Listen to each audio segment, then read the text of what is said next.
Kính thưa quý vị và các bạn, ngày hôm nay là ngày 6 tháng 10 năm 2025. Tôi muốn mời quý vị cùng tôi bắt đầu một cuộc hành trình. Một cuộc hành trình không phải đến những vì sao xa xôi, mà là đi xuống sâu hơn nữa, vào lòng hành tinh của chúng ta. Nơi đó, đại dương sâu thẳm vẫn luôn là một ẩn số lớn.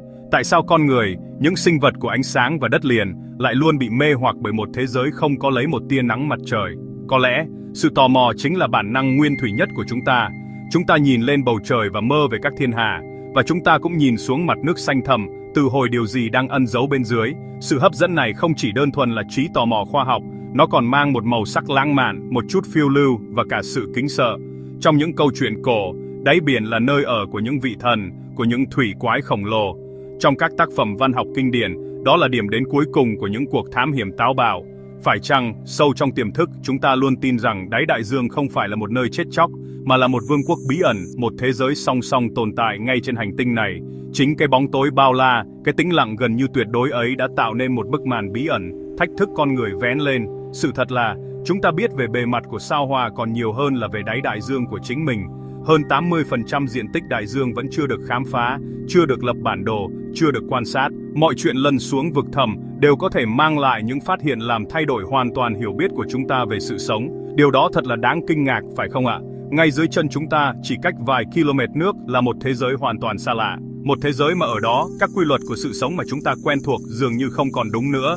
Chính lời hứa hẹn về những điều chưa biết đó đã thôi thúc các nhà khoa học, các nhà thám hiểm không ngừng dấn thân. Vì vậy trong cuộc trò chuyện hôm nay, chúng ta sẽ cùng nhau làm một chuyến du hành tưởng tượng. Hãy tạm gác lại những bốn bề của cuộc sống trên cạn. Hãy cùng tôi lần xuống vùng biển thẳm, nơi áp suất có thể nghiền nát thép, nơi bóng tối ngủ trị vĩnh hằng và nhiệt độ gần như đóng băng. Chúng ta sẽ khám phá xem ở nơi tận cùng đó, sự sống đã kiên cường và diệu kỳ ra sao. Chúng ta sẽ tìm hiểu xem tại sao bóng tối ấy không phải là sự kết thúc, mà lại là khởi đầu cho những hình thái tồn tại đáng kinh ngạc nhất mà con người từng biết đến. Xin mời quý vị, cuộc hành trình của chúng ta xin được phép bắt đầu. Hãy tưởng tượng quý vị đang ở trong một chiếc tàu ngầm thám hiểm hiện đại, bằng điều khiển sáng đèn, kính nhìn ra bên ngoài. Ngoài cửa sổ của tàu ngầm chỉ là một màu đen kịt, thỉnh thoảng có những hạt sinh vật phù du phát sáng như bụi sao. Chúng ta bắt đầu lan xuống. 200 mét đầu tiên, ánh sáng mặt trời vẫn còn le lói tạo ra một màu xanh huyền ảo. Đây là vùng Trảng Vang, nơi ánh sáng yếu dần, nhưng hành trình của chúng ta chỉ thực sự bắt đầu khi chúng ta vượt qua cột mốc 1000 mét. Ở độ sâu này, bóng tối đã trở nên tuyệt đối. Không một photon ánh sáng nào từ mặt trời có thể xuyên qua, xung quanh chúng ta chỉ là một màu đen kịt, một không gian vô tận và tĩnh lặng đến đáng sợ. Cảm giác như thể chúng ta đã lạc vào một vũ trụ khác. Càng xuống sâu, một kẻ thù vô hình khác lại càng gia tăng sức mạnh, đó chính là áp suất. Ở độ sâu 4000 mét, áp suất nước tác động lên thân tàu tương đương với việc đặt vài chục chiếc máy bay Boeing 747 lên một diện tích chỉ bằng con tem. Mọi vật thể không được thiết kế đặc biệt đều sẽ bị nghiền nát ngay lập tức. Con người không thể tồn tại ở đây dù chỉ một giây nếu không có sự bảo vệ của công nghệ tối tân. Không khí chúng ta hít thở, nhiệt độ cơ thể chúng ta quen thuộc, tất cả đều trở thành những thứ xa xỉ. Đây là một môi trường hoàn toàn không dành cho con người, một vùng đất khắc nghiệt ngoài sức tưởng tượng. Bóng tối, áp suất, cái lạnh, nhiệt độ nước ở đáy đại dương thường chỉ dao động trên dưới 2 đến 4 độ C. Trong không gian này, khái niệm về ngày và đêm, về các mùa trong năm hoàn toàn biến mất. Thời gian dường như trôi đi theo một nhịp điệu khác, chậm rãi và nặng nề.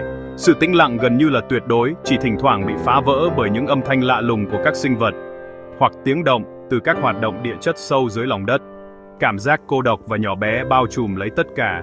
Ấy vậy mà, trong cái thế giới tưởng chừng như chỉ có bóng tối, áp suất và giá lạnh đó, sự sống vẫn tồn tại. Không chỉ tồn tại, mà còn phát triển một cách vô cùng phong phú và đa dạng. Ngay khi chúng ta nghĩ rằng sự sống không thể nào nảy nở, thì nó lại tìm ra một cách, một lối đi riêng. Qua ánh đèn của chiếc tàu ngầm, chúng ta bắt đầu nhìn thấy những bóng hình kỳ lạ lướt qua. Đó là những cư dân của đêm vĩnh cửu, những sinh vật đã biến môi trường khắc nghiệt nhất hành tinh thành ngôi nhà của mình. Một chương mới của cuộc hành trình bắt đầu mở ra. Khi ánh đèn của tàu ngầm quét qua bóng tối, những sinh vật mà chúng ta bắt gặp thực sự vượt ngoài sức tưởng tượng. Chúng giống như những nhân vật bước ra từ một bộ phim khoa học viễn tưởng. Một trong những cái tên huyền thoại nhất chính là cá vây tay. Loài cá này từng được cho là đã tuyệt chủng cùng thời với khủng long 66 triệu năm trước. Việc phát hiện ra chúng vẫn còn sống ở ngoài khơi châu Phi và Indonesia vào thế kỷ 20 là một chấn động lớn. Chúng được mệnh danh là hóa thạch sống, một cầu nối trực tiếp đưa chúng ta về với thế giới tiền sử. Một cư dân nổi tiếng khác, mục khổng lồ Architeuthis dux, với chiều dài có thể lên tới 13 mét, đôi mắt to bằng quả bóng rổ. Sự tồn tại của chúng từng chỉ được biết đến qua những xác trôi giặt hay vết sẹo trên mình cá nhà táng. Năm 2004, Các nhà khoa học Nhật Bản lần đầu chụp được hình ảnh của một con mực khổng lồ trong môi trường sống tự nhiên. Cuộc đối đầu giữa cá nhà táng và mực khổng lồ, một trong những trận chiến vĩ đại và bí ẩn nhất của tự nhiên. Hãy nói về loài cá mập ma, Chimera. Chúng có làn da trơn nhẵn và đôi mắt to ám ảnh. Bộ xương được cấu tạo chủ yếu từ xương, tạo cho chúng một vẻ ngoài ma quái. Loài cá rồng biển sâu, Dragonfish, với hàm răng sắc nhọn, trong suốt và một cơ quan phát sáng dưới cằm để thu hút con mồi.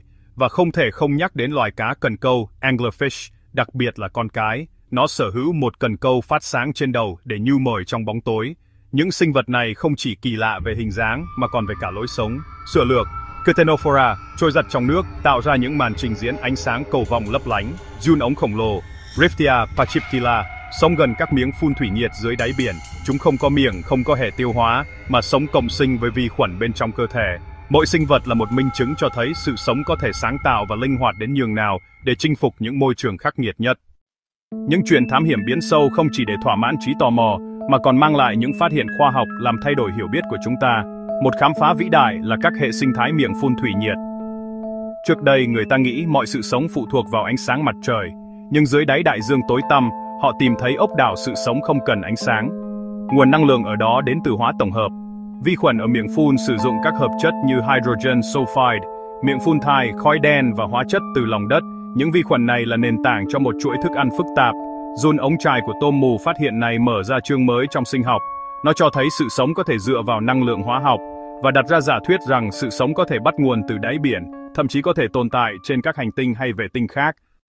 Làm thế nào mà những sinh vật này có thể tồn tại và phát triển trong một thế giới như vậy? Câu trả lời nằm ở sự thích nghi. Một quá trình tiến hóa kéo dài hàng triệu năm đã tạo nên những giải pháp sinh học vô cùng tài tình. Một trong những chiến lược phổ biến nhất như chúng ta đã đề cập là phát quang sinh học. Trong bóng tối vĩnh cửu, khả năng tạo ra ánh sáng của chính mình là một lợi thế cực lớn. Nó giống như việc bạn có một chiếc đèn pin, một tấm biển quảng cáo, một vũ khí tự vệ. Ánh sáng được dùng để giao tiếp, săn mồi, phòng thủ. Biển bóng tối thành một sân khấu của những màn trình diễn ánh sáng phức tạp và đầy ý nghĩa. Để đối phó với áp suất khổng lồ, cơ thể của các sinh vật biển sâu cũng có những cấu tạo đặc biệt.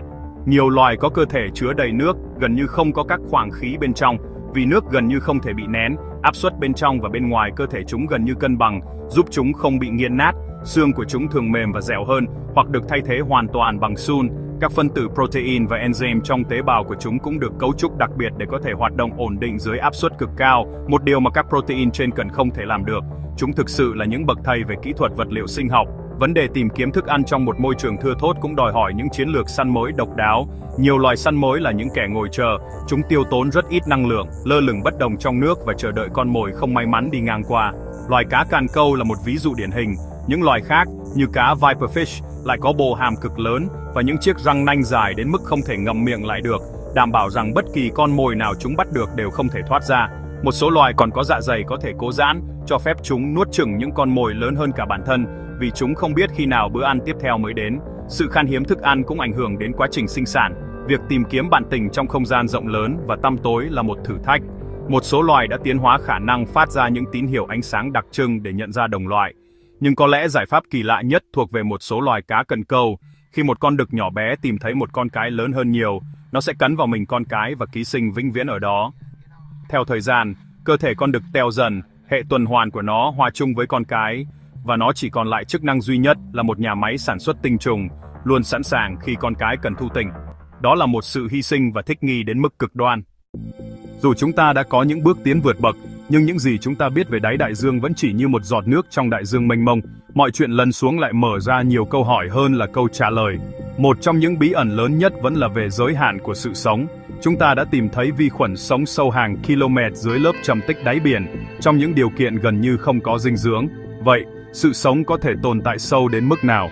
Đâu là giới hạn cuối cùng về áp suất, nhiệt độ và sự thiếu vắng năng lượng mà sự sống vẫn có thể bám trụ? Câu trả lời vẫn đang chờ đợi chúng ta ở những nơi sâu nhất, tồi nhất. Một câu hỏi lớn khác liên quan đến những sinh vật khổng lồ. Chúng ta đã biết về mức khổng lồ, nhưng liệu có còn những loài nào khác với kích thước tương tự hoặc lớn hơn đang ẩn mình trong vực thẳm không? Những câu chuyện của các thủy thủ về thủy quái, liệu có một phần nào đó bắt nguồn từ những cuộc chạm trán với những sinh vật mà khoa học chưa từng ghi nhận? Các nhà khoa học vẫn đang tìm kiếm bằng chứng về loài mục khổng lồ, một loài thậm chí còn nặng hơn cả mức khổng lồ Archaeopteryx, được cho là sống ở vùng biển Nam Cực. Liệu còn những gã khổng lồ nào khác đang lan khuất trong bóng tối, chờ đợi được khám phá? Bên cạnh đó, các nhà khoa học cũng rất quan tâm đến âm thanh của biển sâu. Các hệ thống micro dưới nước hay hydrophone đã ghi lại được vô số những âm thanh lạ mà chúng ta không thể xác định được nguồn gốc. Nổi tiếng nhất là âm thanh The Bloop, một âm thanh tần số cực thấp và cực mạnh được ghi nhận vào năm 1997. Ban đầu, người ta đã nghĩ đến khả năng nó được tạo ra bởi một sinh vật biển khổng lồ nào đó, lớn hơn cả cá voi xanh.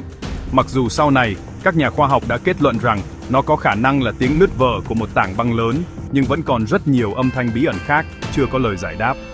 Biển sâu đang nói gì với chúng ta? Cuối cùng, một trong những câu hỏi hấp dẫn nhất là vai trò của biển sâu đối với toàn bộ hành tinh. Đại dương sâu thẳm là một bể chứa carbon khổng lồ, đóng vai trò quan trọng trong việc điều hòa khí hậu toàn cầu. Các dòng hải lưu sâu di chuyển chậm chạp, mất hàng nghìn năm để hoàn thành một chu trình vận chuyển nhiệt và chất dinh dưỡng đi khắp thế giới. Hiểu được cơ chế hoạt động phức tạp này là vô cùng quan trọng để chúng ta có thể dự báo và ứng phó với biến đổi khí hậu. Những bí mật ẩn giấu dưới đáy biển không chỉ là về những sinh vật kỳ lạ, mà còn là chìa khóa để hiểu về quá khứ và tương lai của chính hành tinh chúng ta. Thưa quý vị, cuộc hành trình của chúng ta sắp kết thúc và chúng ta đang từ từ trồi lên trở lại với thế giới của ánh sáng. Nhưng những hình ảnh, những kiến thức về thế giới dưới đáy biển sâu chắc chắn sẽ còn đọng lại. Chúng ta đã thấy một thế giới của sự sáng tạo vô biên, của sự kiên cường đến kinh ngạc. Một thế giới tồn tại song song với chúng ta, nhưng lại hoàn toàn khác biệt. Đại dương sâu thẳm không phải là một vùng đất chết, hoang vắng. Nó là một kho báu, một thư viện sống lưu giữ những bí mật của hàng triệu năm tiến hóa, và kho báu đó đang bị đe dọa. Dù ở rất xa, nhưng những tác động của con người vẫn đang len lỏi xuống những nơi sâu nhất của đại dương. Rác thải nhựa đã được tìm thấy ngay cả ở rãnh Mariana, điểm sâu nhất trên trái đất. Biến đổi khí hậu đang làm thay đổi nhiệt độ và thành phần hóa học của nước biển, ảnh hưởng đến những hệ sinh thái mong manh nhất. Các hoạt động khai thác khoáng sản dưới đáy biển sâu, dù mang lại lợi ích kinh tế, cũng tiềm ẩn nguy cơ phá hủy những môi trường sống độc đáo mà chúng ta còn chưa kịp khám phá hết.